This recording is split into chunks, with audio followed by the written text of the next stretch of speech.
আচ্ছা, একটা প্রশ্ন দিয়ে শুরু করা যাক। আর প্রশ্নটা বেশ বড়। ৩১৫ ট্রিলিয়ন ডলারের প্রশ্ন। বিশ্বের এই বিপুল পরিমাণ দেনা, এটা আখের শোধ করবে কে? চলুন এই বিশাল সংখ্যাটা আর এর পেছনের গল্পটা একটু সহজ করে বোঝার চেষ্টা করি। স্ক্রিনের দিকে একবার তাকান। ৩১৫, আর তারপরে ১, ২, ৩, মোট ১২টা শূন্য। মাথা ঘুরিয়ে দেওয়ার মতো একটা সংখ্যা, তাই না? কিন্তু এটা শুধু কাগজে লেখা কিছু অঙ্ক নয়, এটা এমন এক বাস্তবতা যা এই পৃথিবীর প্রায় প্রত্যেকটা মানুষের জীবনকে কোনো না কোনোভাবে প্রভাবিত করছে। ব্যাপারটা একটু সহজভাবে ভাবা যাক। ধরুন কোনো একজন মানুষ একদিন সকালে ঘুম থেকে উঠে জানতে পারল যে তার মাথায় ৩২ লক্ষ টাকার একটা ঋণ চেপে আছে, মানে প্রায় $২৭,০০০। মজার ব্যাপার হলো সে এই টাকার জন্য কোনোদিন আবেদন করেনি, কোনো কাগজে সইও করেনি, কিন্তু ঋণটা ঠিকই তার। অবিশ্বাস্য মনে হলেও আজকের বিশ্বে এটাই কিন্তু এক কঠিন বাস্তবতা। আচ্ছা, এই গ্রাফটা দেখলে ব্যাপারটা আরও পরিষ্কার হবে। খুব বেশি দিন আগের কথা কিন্তু না, মাত্র ২০০০ সালের দিকেও পুরো বিশ্বের মোট দেনা ছিল $৬২ ট্রিলিয়ন। আর এখন সেটা বেড়ে দাঁড়িয়েছে $৩১৫ ট্রিলিয়ন। মানে মাত্র ২০-২২ বছরের মধ্যে প্রায় ৫ গুণ বেড়ে গেছে। এই যে ঋণের পরিমাণ এত দ্রুত বাড়ছে, এটাই কিন্তু আসল চিন্তার বিষয়। তো এখানেই সেই মিলিয়ন না ট্রিলিয়ন ডলারের প্রশ্নটা চলে আসে। এত বিশাল পরিমাণ টাকা, শেষ পর্যন্ত এটা পরিশোধ করবেটা কি? চলুন এই বিশ্লেষণটাতে আমরা ধাপে ধাপে এই জটিল ধাঁধার সমাধান খোঁজার চেষ্টা করি। এক অকল্পনীয় সংখ্যা। তো এই বিশাল ঋণের পাহাড়টাকে বুঝতে হলে প্রথমে এটাকে একটু ভাঙতে হবে। চলুন দেখি এর ভেতরে আসলে কি কি আছে। দেখুন, এই $৩১৫ ট্রিলিয়ন পুরোটা কিন্তু এক জিনিস না। এটাকে মোটামুটি ৩ ভাগে ভাগ করা যায়। সবচেয়ে বড় অংশ, মানে অর্ধেকেরও বেশি, প্রায় ৫২% হলো কর্পোরেট ঋণ, মানে বড় বড় কোম্পানিগুলোর দেনা। এরপরেই আছে সরকারি ঋণ, প্রায় ২৯%, আর বাকি ১৯% হলো হাউসহোল্ড ডেট, মানে সাধারণ মানুষের ব্যক্তিগত লোন বা ঋণ। এখন প্রশ্ন হলো, এই ঋণগুলো দিয়ে আসলে হয়টা কি?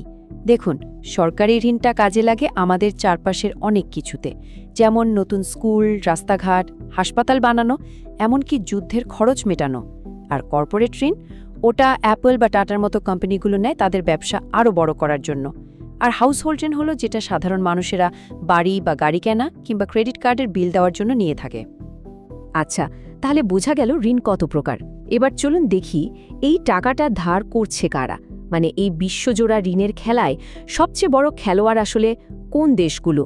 এই তালিকাটা দেখুন। সরকারি ঋণের দিক থেকে সবার আগে আছে আমেরিকা, একাই $৩৪ ট্রিলিয়ন বেশি ঋণ, ভাবা যায়।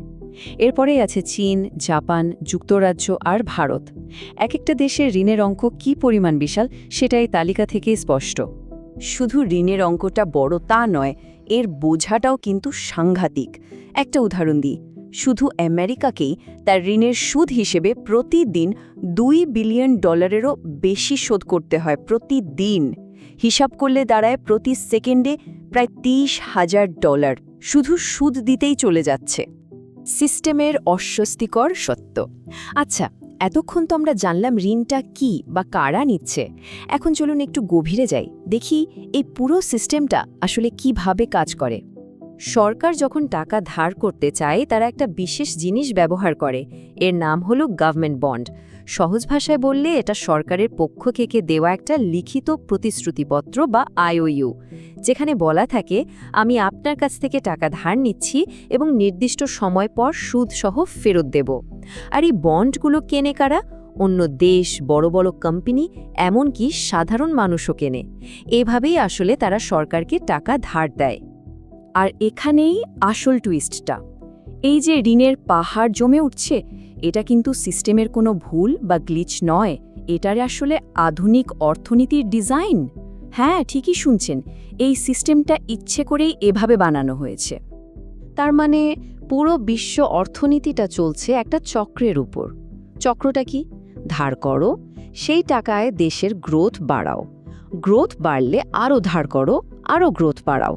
এই চক্রটা চলতেই থাকে, আর তার সাথে পাল্লা দিয়ে ঋণের অঙ্কটাও বড় হতে থাকে।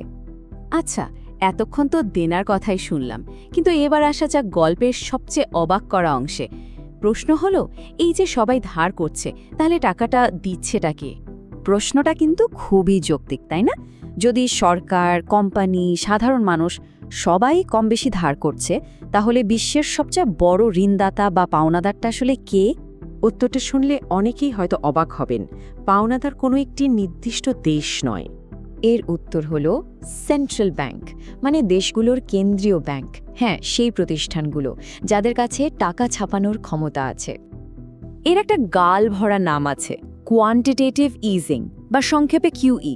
ব্যাপারটা কি? যখন কোনো দেশের কেন্দ্রীয় ব্যাংক, যেমন ধরুন আমেরিকার ফেডারেল রিজার্ভ, একেবারে নতুন টাকা তৈরি করে এবং সেই টাকা দিয়ে নিজের দেশের সরকারেরই বন্ড কেনে, তখন সেটাই হচ্ছে কিউই।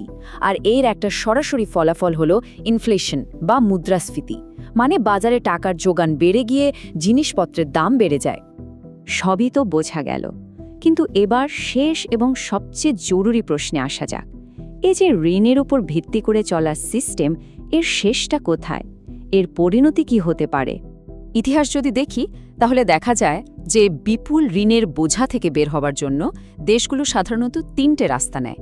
প্রথমটা হলো ইনফ্লেশনকে বাড়তে দেওয়া, যাতে ঋণের আসল মূল্যটা কমে যায়। দ্বিতীয় রাস্তা হলো নিজেদের কারেন্সির ভ্যালু বা মান কমিয়ে দেওয়া। আর শেষ এবং সবচেয়ে ভয়ঙ্কর উপায় হলো ডিফল্ট করা, মানে সরাসরি হাত তুলে দেওয়া, যে আমরা আর ঋণ শোধ করতে পারব না। তাহলে মূল কথাটা কি দাঁড়ালো? মূল কথাটা হলো গ্রোথ বা অর্থনৈতিক প্রবৃদ্ধি। যতদিন এই গ্রোথ আছে, ততদিন এই ঋণের খেলাটা চালিয়ে যাওয়া সম্ভব। কিন্তু যেদিন এই গ্রোথ থেমে যাবে, সেদিন কিন্তু সব হিসাব নিকাশ পাল্টে যাবে। পুরো সিস্টেমটা টিকে আছে এই একটা শর্তের উপরেই। তাহলে শেষ প্রশ্ন এটাই, এই বিশ্বব্যাপী ঋণের সিস্টেম কি একদিন ভেঙে পড়বে, নাকি নতুন কোনো উপায়ে এটা চলতেই থাকবে? এর উত্তরটা কি তা হয়তো সময়ই আমাদের বলে দেবে। তবে প্রশ্নটা কিন্তু থেকেই যাচ্ছে।